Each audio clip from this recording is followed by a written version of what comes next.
pagi semuanya. Baik. Bagaimana kabarnya hari ini? Baik. Siapa tadi yang bilang kurang sehat? Kenapa sakit? Kenapa emang? Sakit hati. Ya. Sebelum memulai pelajaran, marilah kita berdoa di dalam hati masing-masing. Berdoa mulai.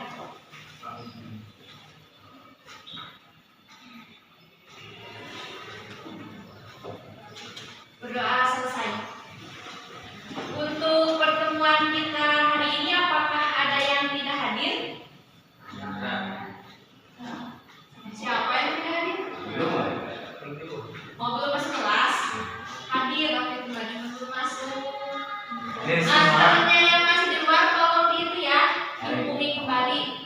Sebelum memulai pelajaran hari ini, keluarkan alat tulis semuanya, cowoknya keluarkan alat tulisnya. Kemudian, apabila ada yang masih bermain handphone, handphonenya disimpan terlebih dahulu. Duduknya rapi. Sudah dikeluarkan alat tulisnya? Sudah. Oke, jadi sebelum kita memulai pembelajaran hari ini, di sini Ibu akan menguji konsentrasi. Teka-teki. Di sini Ibu akan menguji konsentrasi berupa teka-teki. Teka-tekinya yang pertama, ini sangat mudah ya, apalagi perempuan pasti tahu semuanya. Teka-tekinya yaitu saya sangatlah licin. Saya musuhnya air. Terkadang digunakan untuk memasak minyak. Bagus. Berarti semuanya masih konsen ya? Masih konsentrasi, masih pagi. Lagi, satu lagi. Seluruh bagian tubuhku ada di kepala. Dan saya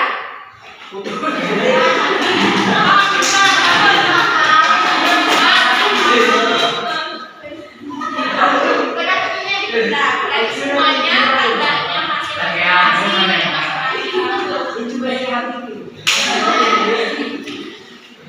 Nah, anak-anak semuanya, untuk materi kita hari ini berupa bab baru, yaitu KD 3.3, di mana kompetensi dasarnya yaitu tentang ketenagakerjaan. Dalam pembelajaran kita hari ini diharapkan tujuannya yang pertama, peserta didik mampu menjelaskan apa itu pengertian tenaga kerja, kemudian angkatan kerja, serta kesempatan kerja. Kemudian yang kedua, peserta didik mampu menjelaskan jenis-jenis tenaga kerja. Yang ketiga, mampu menjelaskan permasalahan ketenagakerjaan. Dan yang keempat, yaitu mampu menjelaskan upaya meningkatkan kualitas tenaga kerja. Jadi hari ini kita akan membahas 4 pokok materi. Yang pertama, konsep ketenagakerjaan. Yang kedua, jenis tenaga kerja. Yang ketiga, masalah ketenagakerjaan. Dan yang keempat, upaya meningkatkan kualitas tenaga kerja. Oke, di sini untuk memulai pembelajaran, Ibu mempunyai PowerPoint. Tadinya mau memakai fokus, hanya saja kan terbatas. Jadi PowerPoint-nya Ibu print gitu. Nah, bisa kalian baca ya PowerPoint-nya.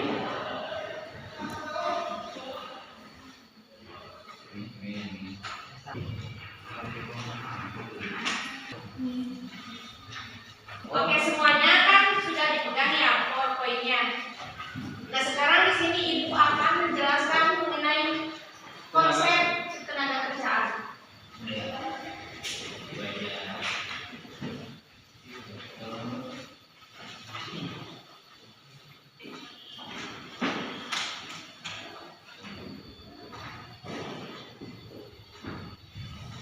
Mengenai konsep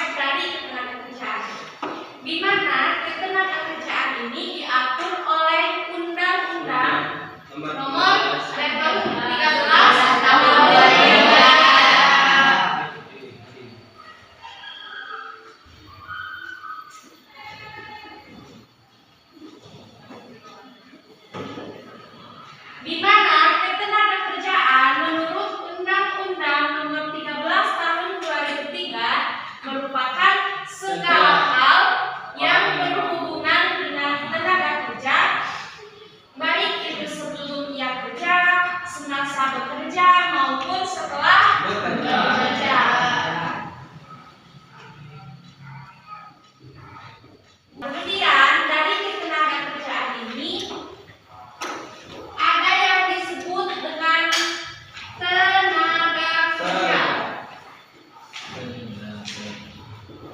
Ada yang tahu apa itu tenaga kerja? Satu orang. Siapa? Setiap orang yang mampu melakukan pekerjaan guna menghasilkan barang dan jasa, baik untuk memenuhi kebutuhan sendiri maupun masyarakat. Betul ya? Betul. Bahwa tenaga kerja ini menurut Undang-Undang Nomor 13 Tahun 2003, yaitu setiap orang yang mampu melakukan pekerjaan guna menghasilkan barang dan jasa, baik itu untuk memenuhi kebutuhannya sendiri maupun kebutuhan masyarakat. Sedangkan menurut BPS dan pusat statistik tenaga kerja menurut BPS merupakan semua penduduk yang dalam usia kerja. Usia kerja itu dari usia berapa sampai berapa? Ada 15 sampai 64 tahun. Kemudian yang selanjutnya ada angkatan kerja.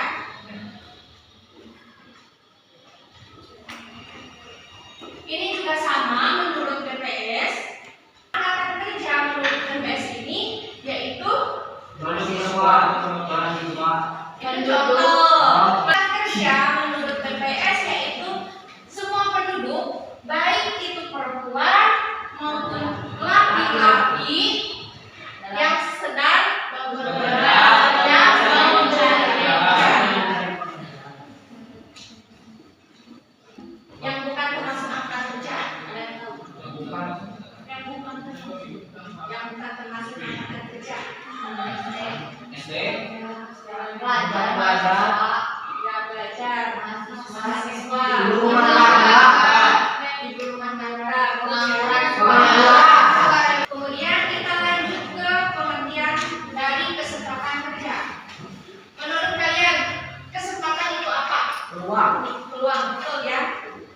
Yang ketiga, kesempatan kerja, di mana itu merupakan peluang bagi angkatan kerja untuk bekerja. Kemudian selain dari konsep ketenagakerjaan ini, ada juga yang termasuk jenis-jenis tenaga kerja. Jenis tenaga kerja itu dibagi dua. Yang pertama, menurut kegiatannya, di antaranya yaitu tenaga kerja jasmania dan tenaga kerja rohania. Apa sih jasmania itu menurut kalian yang berkaitan dengan apa? Fisik. Yang berkaitan dengan fisik ya. Dua, ada rohania yang berhubungan dengan Pemikiran. Kemudian jenis yang kedua menurut keahlian. Menurut keahlian ada tenaga kerja terdidik, tenaga kerja tidak terdidik, kemudian dan juga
yang sudah dianalisis melalui kajian literatur, internet, dan lain-lain itu dipresentasikan ke depan oleh perwakilan.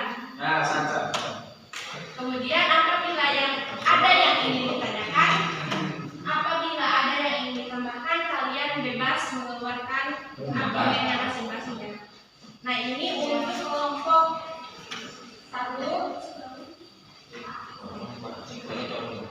ini untuk kelompok 2, dan ini untuk kelompok 3.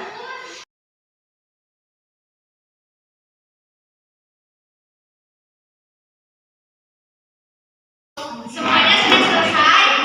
Oke, kita mulai ke presentasi dari kelompok pertama ya. Waalaikumsalam warahmatullahi wabarakatuh. Sebelumnya perkenalkan, saya Rizko Wijaya dari kelompok 1 akan menjelaskan tentang tenaga kerja dan jenis-jenisnya. Untuk yang pertama, saya akan membahas tentang tenaga kerja yang dimana adalah tenaga kerja yaitu adalah setiap orang yang mampu melakukan pekerjaan guna menghasilkan barang atau produk serta jasa baik untuk memenuhi kebutuhan diri sendiri maupun masyarakat. Secara garis besar, penduduk atau negara dibedakan menjadi dua kelompok, yaitu tenaga kerja dan bukan tenaga kerja. Penduduk tergolong tenaga kerja jika penduduk tersebut telah memasuki usia kerja, yang dimana dibatasi dari 15 tahun hingga 64 tahun. Oleh karenanya, setiap orang yang mampu bekerja maka bisa disebut sebagai tenaga kerja. Kita sebagai mahasiswa juga sudah bisa disebut sebagai seorang tenaga kerja ya. Ada banyak pendapat mengenai usia dari para tenaga kerja ini. Ada yang menyebutkan di atas 18 tahun, ada pula yang menyebutkan di atas 20 tahun. Bahkan ada yang menyebutkan di atas 7 tahun karena anak-anak jalanan yang bekerja sudah termasuk tenaga kerja. Setiap tenaga kerja memiliki hak untuk memperoleh pekerjaan, mengembangkan potensi dirinya, dan memiliki penempatan lokasi kerja. Dan dari tenaga kerja ini ada beberapa jenis-jenisnya, yaitu yang pertama, 1. Tenaga kerja jasmania merupakan tenaga kerja yang melakukan pekerjaannya menggunakan tenaga fisik, seperti supir atau montir. Yang kedua, tenaga kerja rohania merupakan tenaga kerja yang dalam pekerjaannya lebih banyak menggunakan proses pemikiran, gagasan, dan ide. Sebagai contohnya, direktur atau manajer. Untuk jenis yang kedua, yaitu tenaga kerja berdasarkan keahlian. Poin yang pertama, tenaga kerja terdidik yang merupakan suatu keahlian pada suatu bidang melalui sekolah atau pendidikan, baik pendidikan formal maupun non formal.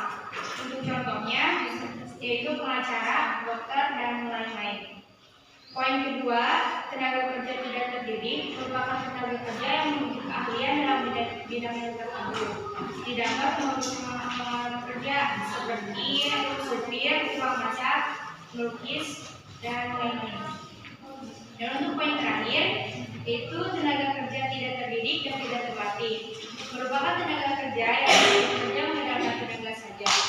Untuk contohnya, kuli bangunan, guru pabrik, guru angkut, pembantu, dan sebagainya. Kita lanjut ke kelompok 2. Assalamualaikum warahmatullahi wabarakatuh. Waalaikumsalam warahmatullahi wabarakatuh. Ingin menjelaskan tentang masalah ketenagakerjaan. Di sini ada beberapa poin masalah-masalah ketenagakerjaan. 1. Jumlah angkatan kerja yang tidak sebanding dengan kesempatan kerja. 2. Mutu dan kualitas tenaga kerja yang rendah, penyebab utamanya yaitu tingkat pendidikan tenaga kerja yang masih rendah, SDM, dan lain-lain. 3. Pemutusan hubungan kerja atau PHK. PHK menjadi salah satu penyebab pengangguran di Indonesia dan berdampak pada masalah ekonomi, psikologi, bahkan masalah kriminalitas. 4. Penyebaran angkatan kerja yang tidak merata. Hal ini menyebabkan pertumbuhan ekonomi dan kesejahteraan masyarakat yang merata. 5. Perlindungan kesejahteraan tenaga kerja yang belum maksimal. Hal ini dapat dilihat dari standar upah yang rendah, kondisi tempat kerja yang buruk, ketidakadilan dalam dunia kerja dan lain-lain. Yang mau bertanya? Ada yang Pak ini sudah. Oh iya. Ya. Kami menyederhanakan kerja yang rata. Nah, harusnya mengapa terjadi persebaran tenaga kerja yang tidak merata? Mengapa terjadi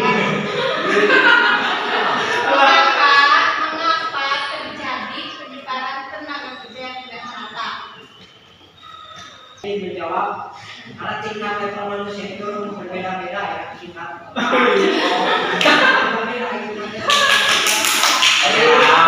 Tidak merata.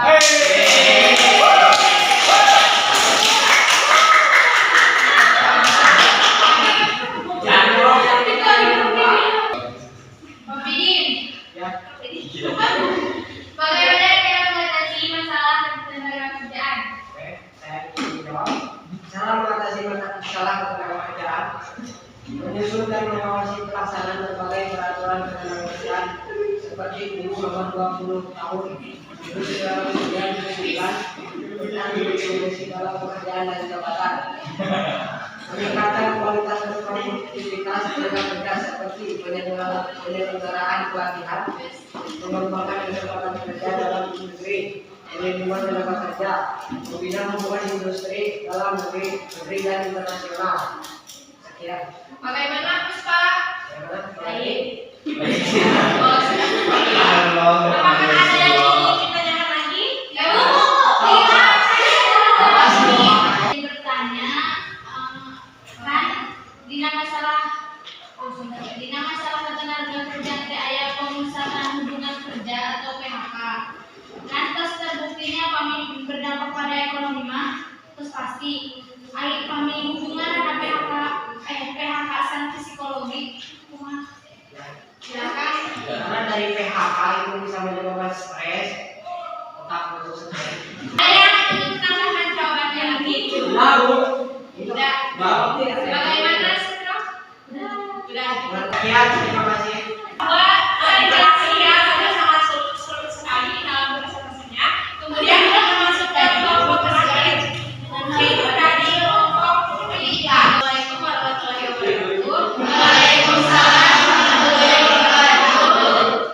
Perkenalkan diri saya Dewi. Saya perwakilan dari kelompok 3. Di sini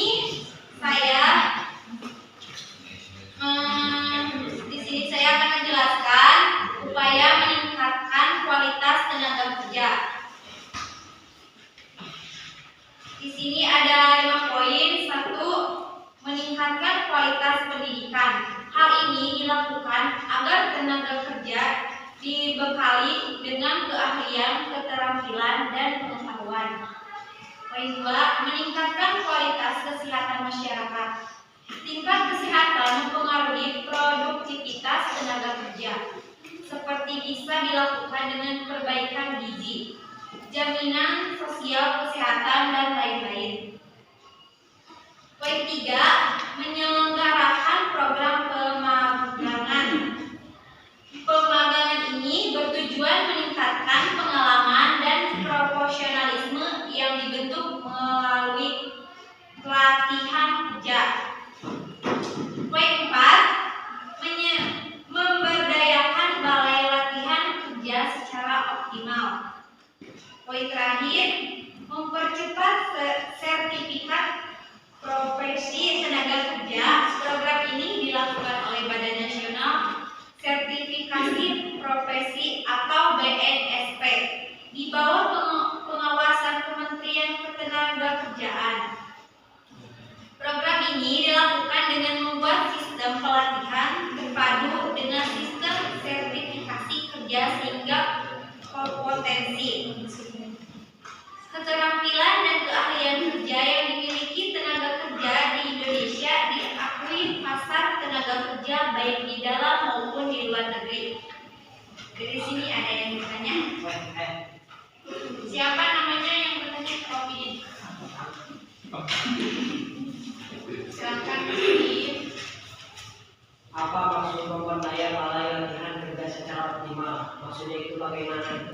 Jadi memperdayakan balai latihan kerja secara optimal yaitu mengembangkan dan memanfaatkan seperti yaitu memanfaatkan kemampuan melakukan sesuatu atau kemampuan bertindak.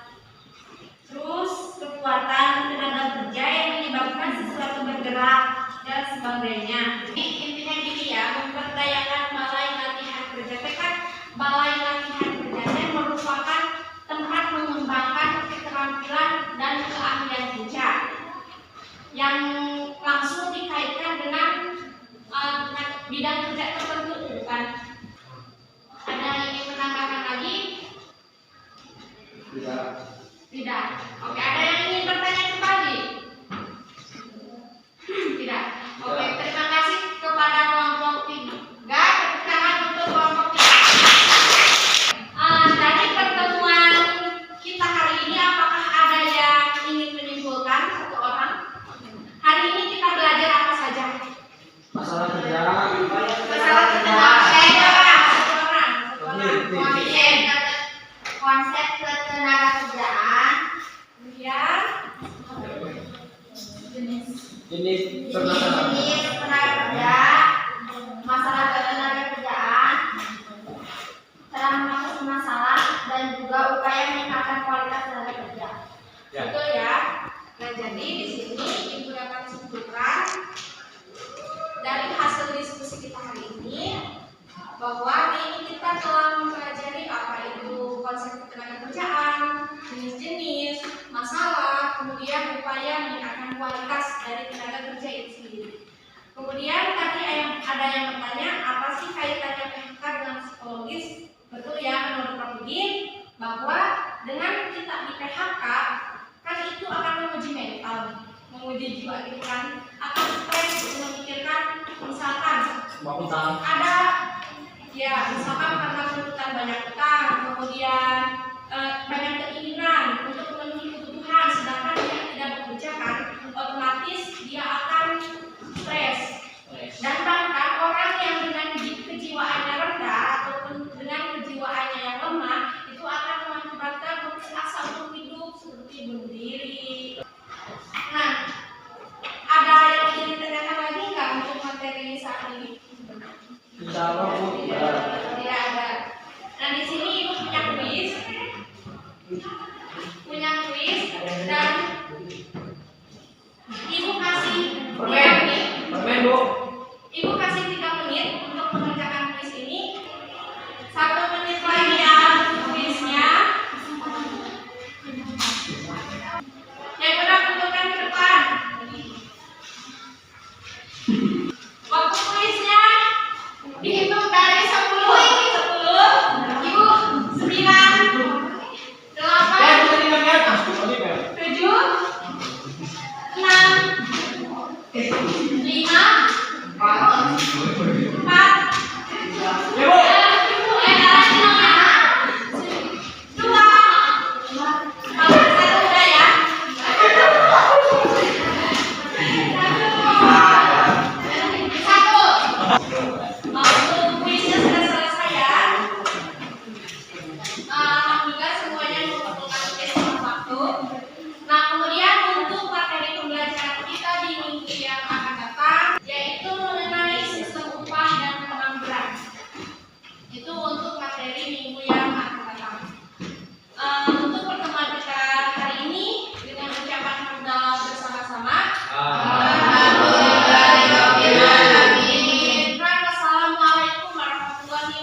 哇。